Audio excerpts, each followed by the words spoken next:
Opening meant, "Hello, everyone." This series, Beauty Spy War, is an upgraded 123-episode epic spy thriller based on Scorpio.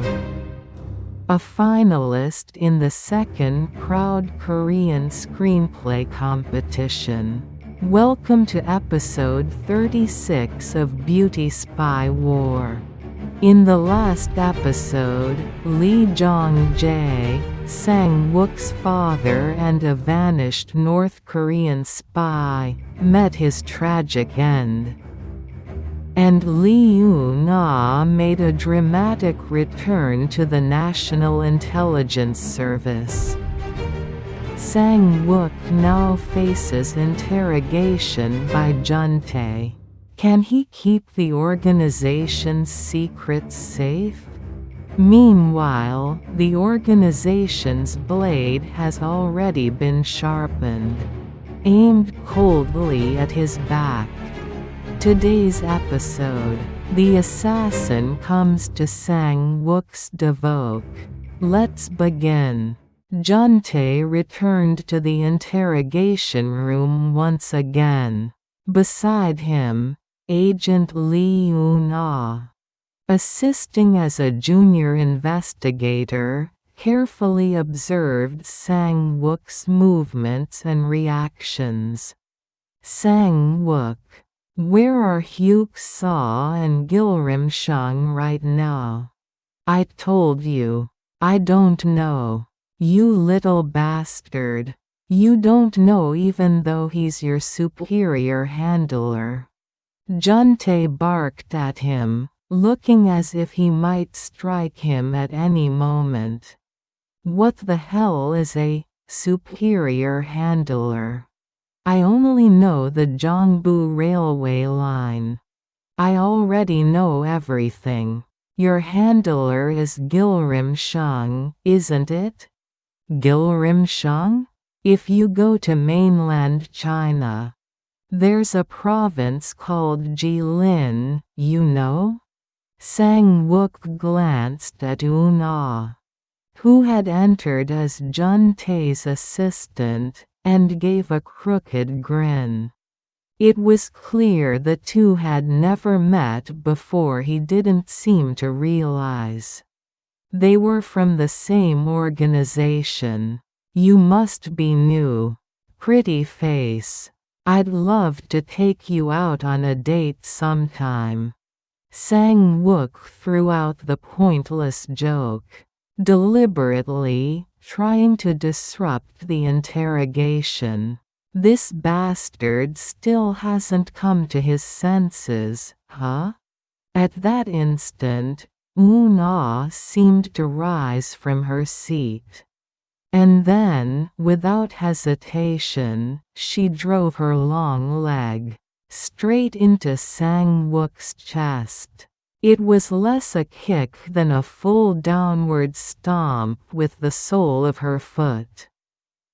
Sang-wook flew backward and slammed onto the floor. He clutched his chest, gasping in agony. There wasn't even time to stop her. She had moved like lightning so fast that even team leader Jun-tae was stunned. Through the glass wall of the adjacent observation room, NIS staff watching the interrogation froze in shock. What the hell was that? The rookie's tougher than the seniors. Eun-ah's got more fire in her than she looks like. She's going to make waves. That's one sharp new recruit. She wasn't in the same department. But isn't she the same generation as the senior officers? Yeah. Eun-ah's ruthless. Always had a mean edge to her. Inside the interrogation room, the atmosphere flipped instantly. He groaned in pain, clutching his chest. Sit up straight, you piece of shit. Before I kill you." The air inside the room turned ice cold. Even Jun-tae was taken aback by the sudden blow. "Eun-ah, you keep going. You're good at this." Jun-tae openly praised the rookie agent. "Sit up properly, asshole." "Where's the Dvoke location?" "Location? Huh? Where are the slush funds, the handgun? The poison needles you received?" "I don't know. I told you I don't know." "What's Gilrimzong's real name? Isn't it Jang Sang-man?" For a split second, Sang-wook flinched, clearly caught off guard. "I don't know his name." "You bastard, what the hell do you know then?" He had heard of refusing to testify as a courtroom tactic. But this was something else. Denying or refusing to acknowledge everything, no matter what. Eun-ah casually pulled out a photograph and placed it in front of Sang-wook. "Who is this man? Is this Hy? Maybe. Or maybe not. What's his real name?" "They called him Hy." "Hy, as in Hi? I only heard Hy. I don't know anything else." Jun-tae cut in quietly from the side. "Sang-wook, refusing to testify won't change anything. I know that. But you claim you know nothing about Hy, someone you supposedly know well?" "I really don't know Hy." "Then what about Gilrimshung?" "I've never met Mr. Gilrimshung. Where did you see him?" "I don't know." "Who else did you meet?" "He came alone." "Came alone where?" "At Danyang Lake." "Danyang Lake? You're the one who brought the black dog there last time, right?" "Yes, that part's true. But I don't know if that man was Gilrimshung." "What did he look like?" "He was wearing sunglasses. I couldn't see his face clearly." "Sunglasses? He came on a motorcycle?" "Yes. After I handed over the item. He took off into the forest on a mountain bike fast as hell." "Riding an off-road bike like that isn't easy." "He rode the trails like he was racing. Watching him was like watching a professional competition." "That good?" "Yes. He even did light jumps, weaving through the terrain. There were police checkpoints along the way, but he wasn't stopped even once." "Sounds like someone who knows the area well." "We confirmed he exited near the roadside, but after that, things got strange." "What happened? An accident?" "No. The motorcycle just vanished." At that moment, Eun-ah's mind began spinning rapidly. Good. The motorcyclist was a third party, a separate accomplice. Sang-wook didn't actually know who Gilrimshung was. Not yet. In truth, Gilrimshung had left in a black midsize sedan. Dressed in a tailored suit, disguised as a wedding guest. The car had been filled with congratulatory balloons.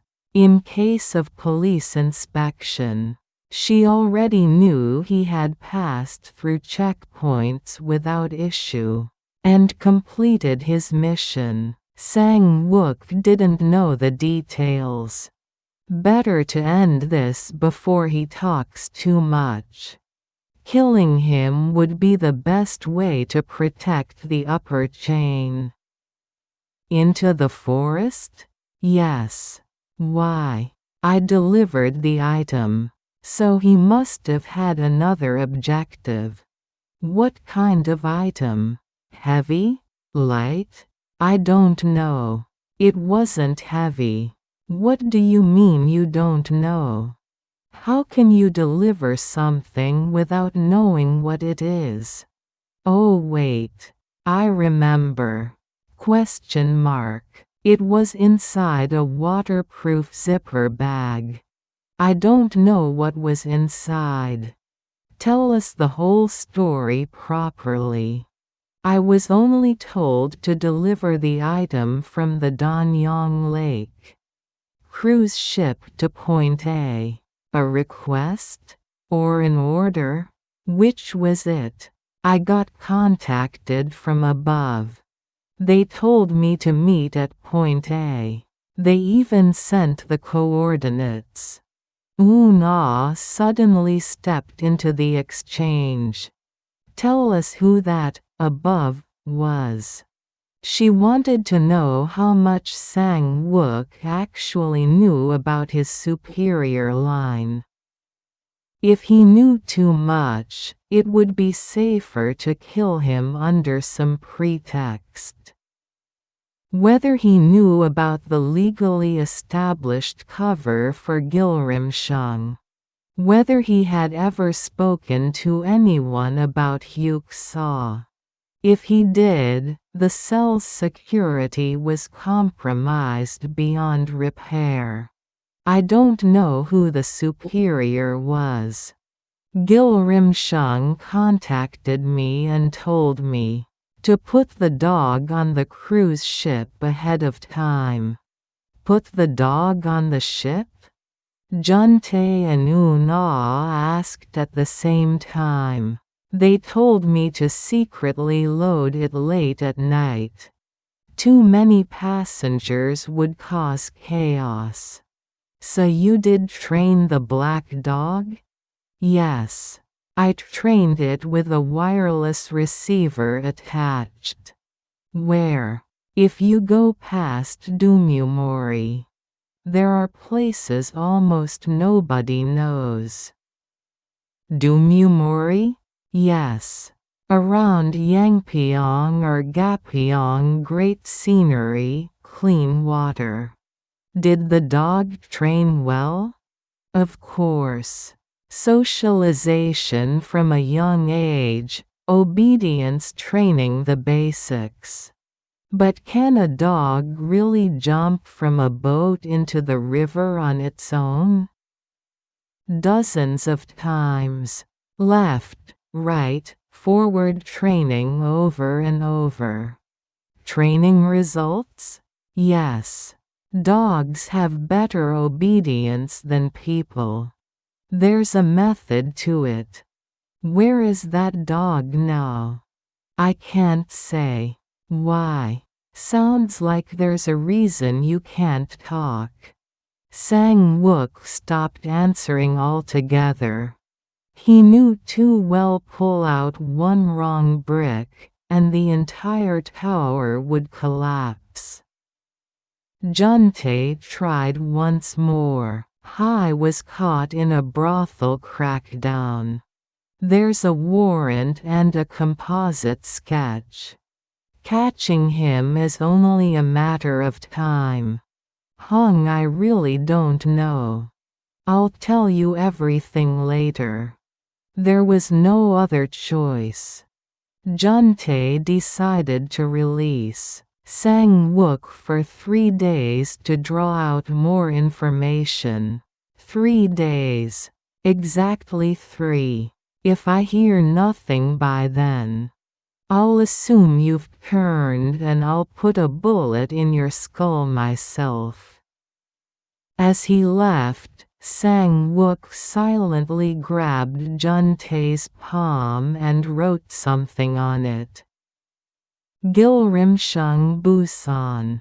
Jun-tae's eyes widened.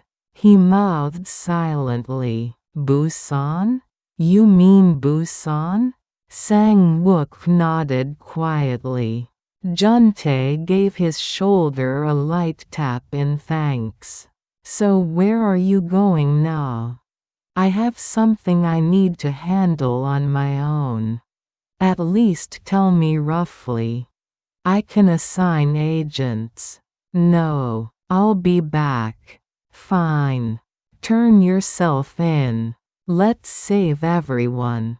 Jun-tae slapped Sang-wook's back lightly as he left. From behind, Eun-ah watched her eyes cold. He gave him something. Some kind of information. The assassin who came for Sang-wook's Dvoke. Young-dae, send this guy off. Yes? I'll vouch for him. Give him 3 days.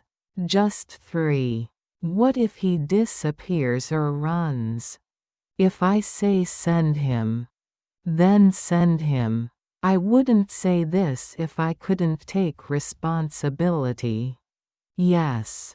Understood. And return all of his personal belongings. Drive him somewhere quiet. A male agent brought Sang-wook his belongings, including his mobile phone. Sang-wook gave a short bow, pulled his cap down low, and quietly got into the car. After seeing him off, Jun-tae asked Agent Young-dae, "You swapped the SIM card, right?" "Yes. We set it up so location tracking is active." "Good. Nice work. Monitor him closely. Don't screw this up by losing him." They dropped Sang-wook off near a quiet stretch of road outside Gimpo. He took an intercity bus into Seoul and got off at Express Bus Terminal Station. He transferred to the subway and got off at Gangnam Station. Then he took a city bus. After getting off again, he took a taxi and quietly entered his lodging. From there, he went down to the parking lot, got into his own car, and drove out onto the national highway. After driving for quite some time, as if something suddenly occurred to him, he turned off his phone. If he wanted to cut the tail and avoid being tracked, powering down his phone was the safest option. Inside an antiquarian bookstore, Hyuk-soo was browsing through old books. BZZZT. He checked his screen. A message appeared from youngest daughter. "Oh, my daughter. How have you been? Please discipline the youngest properly. Make sure it really shakes him awake. Still tormenting his older sister? If we leave him alone, he'll ruin the entire family. We should erase him from the family registry entirely. My daughter, all right. I understand. Take care of yourself. Yes. Father, please stay healthy." This was plain text communication secretly exchanged by Eun-ah, who had infiltrated the National Intelligence Service. Here, the youngest referred to the young Sang-wook. Erasing him from the family registry meant he had already crossed a bridge he could never return from, and should be silently and completely eliminated from the organization's network. The moment Hyuk-soo ended the call, he dialed Hyena. Comrade, it's time for you to prove your loyalty to the party. Yes. Give me the order. Deal with that bastard whether he's a dog dealer or a dog trainer. Make it crystal clear what happens to those who betray the party and cause harm. Yes. I will carry out the order. Show your loyalty to the party without any doubt. Yes, Instructor Comrade. Take special care not to leave any evidence. Yes. We've been monitoring him continuously. We've caught his trail. Handle it cleanly. No mistakes. I will take care of it without error. The assassin who came for Sang-wook's Dvoke. Sang-wook drove along a dark national highway late at night. A sign reading Ganghwa Island flashed past. After turning onto a remote, sparsely populated road and driving for quite some time, a standalone house came into view. There were no neighboring homes nearby. The area felt isolated, silent, and cold. As he passed through the gate, the sound of pit bull terriers barking violently erupted. Aggressive, battle-bred dogs. Fearsome attack animals that never let go once they bite. When Sang-wook stepped into the yard, he saw 2 doghouses standing alone.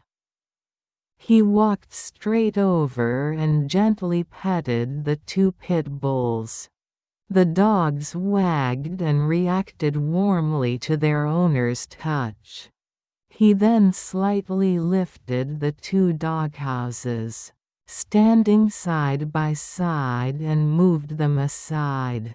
They were built from thick, heavy wooden planks. But despite the weight, moving them wasn't difficult. As he began digging into the ground beneath where the doghouses had stood, a flat wooden board appeared. He removed the board and dug deeper. A small pit was revealed. Brushing away the soil with his hands, he uncovered a bundle wrapped in black plastic. The package had been wrapped and sealed multiple times to withstand rain. After breaking the seal and opening it, he found $30,000 in cash, a handgun, a codebook, and poison needles. Sang-wook took part of the cash bundle and 1 poison needle, and slipped them into his pocket. He placed the board back, covered it with soil again, and dragged the 2 doghouses back to their original positions. Once he left this place, he didn't know when he would be able to return. He stacked large sacks of dog food in preparation for a long absence. That should be enough. As he went into the shed inside the house to gather more supplies, a chilling sensation struck him. In an instant, Hyena, who had been hiding behind the door, looped a wire around his neck and tightened it. Sang-wook gasped for air, struggling desperately. Sang-wook clawed at the wire with both hands, but it wouldn't loosen. The more he struggled, the tighter the wire constricted. "Comrade, you know what happens to defectors, don't you?" He tried to speak through choked gasps. Despite the pain, Sang-wook tried to speak. Hyena pulled the wire even harder. So you were recruited by the National Intelligence Service. A double agent, huh? Everyone else gets dragged to prison. But you roam around freely? Was it the party that sent you? Why? You took U.S. operational funds out of the Dvoke. Were you planning to hand them over to the NIS? He let out a strangled cry. Bastard, after everything, this is all you do for me. I have to live. I must survive no matter what. In his agony, a sudden thought flashed through his mind. The poison needle. It was the only way out of this nightmare. He reached out. With trembling fingers, he fumbled through his pocket, searching for the poison needle he had just taken from the Dvoke. The moment his fingers closed around it, Hyena tightened the wire even more. It felt like his neck was about to snap in half. With all his remaining strength, Sang-wook pulled out the needle and stabbed Hyena with it. Hyena flinched and recoiled in surprise.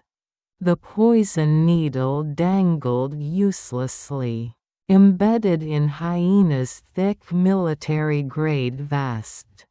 The toxin had spread across the fabric, but most of it had spilled harmlessly away. In the next instant, Hyena lunged forward, wrestled Sang-wook down, snatched the needle away, and drove it straight into Sang-wook's neck. Sang-wook's body convulsed violently. He trembled uncontrollably, then collapsed in agony. Traitor bastard. Goodbye. Out of respect for the loyalty you once showed the party, I won't bother cutting your body into pieces. His breathing grew shallow and faint. Ending meant, how was today's episode, everyone? Sang-wook trusted Jun-tae until the very end and left him a clue, Busan. But the organization had already marked him for elimination. The wire of the Hyena at the Ganghwa Dvoke. And ironically, the poison needle he himself had prepared. What will become of Sang-wook's fate?